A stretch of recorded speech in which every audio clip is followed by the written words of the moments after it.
And that's why I'm here in this session. Make a note of this. There's no future in any job. I guess those who got fired prove that, right? You got laid off. Or they only got you on 2 days' work. You realize your future is being attacked by the fact that they laid you off. So you got to cut back on your standard of living. Maybe even lose a car and lose a house. Why? Because your future, you put in your job. No job has a future in it. Make a note of this, please. The future is in the one who holds the job. Don't ever allow an organization to be your hope. Every job is temporary. No matter how much they praise you and love you, you better think beyond that position. Because when this thing is all over, they will tell you bye-bye. There are folks in this room who've been retired for 5 years already, and they begin to scratch their heads. Why did I retire? Because life goes on. I'm glad you're here. And young people, please remember what I'm saying, because you got a chance to not make mistakes that older people have made. Write this down, please. Create your business in your job. Now, I'm going to explain this in a minute, how this works, because you must make yourself indispensable by refining the value you are to that job. Now, you can't really depend on a job, but you can actually make yourself so valuable that you're the last one they want to let go. And how do you make yourself valuable to a job? You become indispensable. How? By refining your gift on the job. In other words, you make yourself so important to the company by investing in your own gift that they don't want you to go. You know, every job I've ever had, if I can remember far back as I can, they always wanted me to stay. The last one I resigned from was from the government. I used to work for the Ministry of Education. Then I was moved down to public personnel, and I worked with the Deputy Prime Minister years ago, the late September Maynard. And I resigned 5 times. Why? They kept refusing my resignation. Why? They said, we don't want you to leave the system because you work effectively, they said. You remember Daniel? You should read the book of Daniel sometime. Daniel made himself so valuable, the king said he was an excellent worker, and no one wanted to get rid of Daniel. There are some people who can't wait till you leave. Why? You're not an asset. You are a deficit to the company. There are supervisors praying for you to resign. Why? You are not a help to the company. You've made yourself a problem rather than a solution. When there's a downsizing taking place in an economy like this, the first person to let go is the one who caused all the problems. That's probably why some people are fired, because you think it was, no, they are happy for the crisis. Why? Finally can get rid of you legally and give a reason for it. Yeah, because you make yourself a nuisance. But if you make yourself indispensable by serving your gift with quality and becoming more and more valuable by solving problems for people, they won't let you go. As a matter of fact, I'm going to show you before we end this session that the key to becoming prosperous is solving problems. You are kept for the problems you solved. You are let go for the problems you create. People ask me all the time, how you doing? My answer is, I'm a solution, not a problem. And I mean that. I said to myself all the time, I solve problems. That's why I'm valuable. I'm valuable because I'm solving your problems tonight. If you want to become the same way, you got to be able to find problems that you can solve and then solve them. Don't look for a job, look for a problem. People looking for money. Don't look for money. Look for a problem. You solve problems, you get paid. So that's different between your job and your work. Let me give you the differences real quick. Never confuse your job with your work. Why? Your job is what they train you to do. Your work is what you were born to do. Your job is your career. Your work is your life assignment. Your job is your skill. Your work is your gift.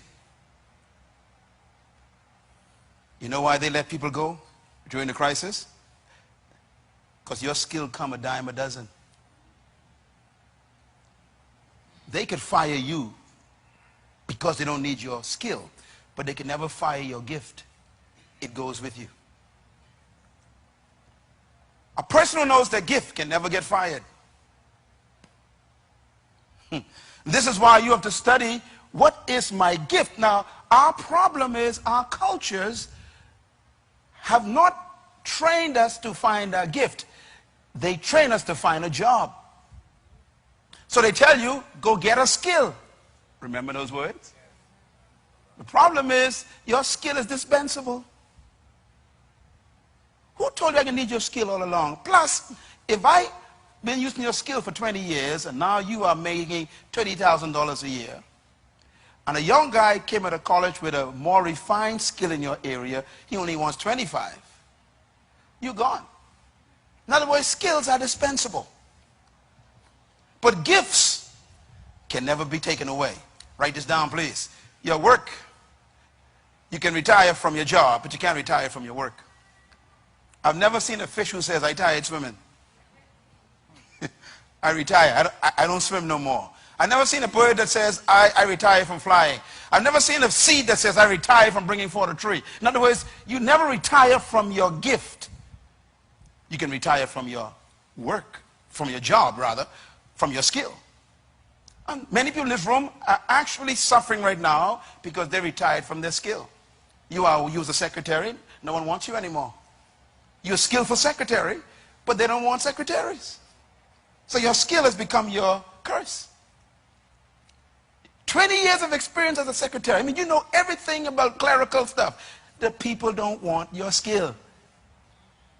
So you better find something else, which is your gift. Make a note of this, please. Jobs prepare you for your work. Say it loud. Jobs prepare you for your work.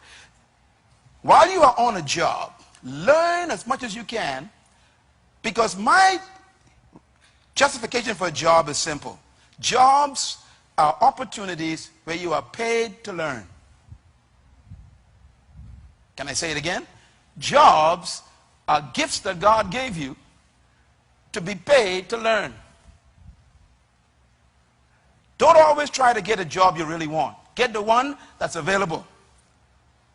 And don't always think you want a job that will only suit what you really like to do. Get a job that's available. Why? Let them pay you to learn some new skills, some new experiences, to meet some new people.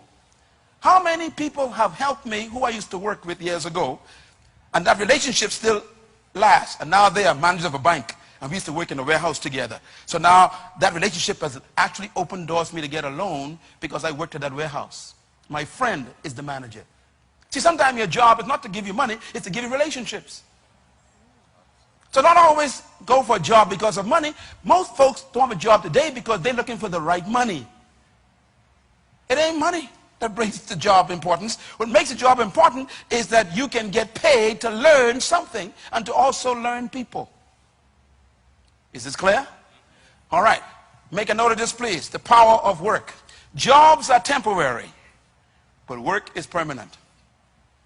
You know, the work of a fish is swimming. Swimming in a certain part of the pool is his job.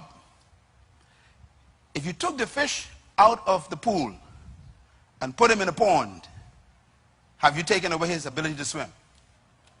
His gift went with him, even though you fired him from the pool. See, when they get rid of you, carry your gift with you. Wherever you land, keep on swimming. Because it wasn't the skill that they took away from you. It was the location for you to be in your gift. No matter where I am for the rest of my life, I can never be poor again because I've discovered my gift. I will not allow my country or my culture to determine my value anymore in my life. No one will ever determine how much I'm worth anymore. And you've got to get to the point where you are free from the spirit of jobs and you ignite the spirit of work and use every job to refine your work. Make a note of this, please. You can never retire from your job, from your work rather, but you can retire from your job. Retirement is not in the Bible. It's a capitalist concept. Retirement is not even biblical. You are never supposed to retire. You're supposed to simply finish your work and leave. I have finished my course. Paul never retired. Christ said it is finished. He didn't retire. You leave after you finish something. Some of the most miserable people in the world are retired people. Do you know why? You were never created to stop working. What is work? Becoming. If you stop becoming, you stop existing. No wonder why you're so paranoid and hate everybody. Because you ain't being yourself lately.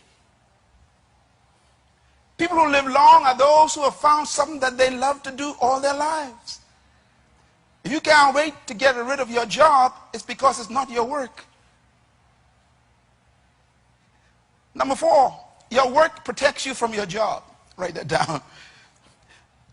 If you learn your work, you're not afraid if they take away your job. When they threaten to fire you, you should say, it's okay. Why? You can take away my job, but you can't take away my work. You can take away my skill, but you can't take away my gift. You can take away the activity, you can't take away the ability. Your gift is more important than your skill.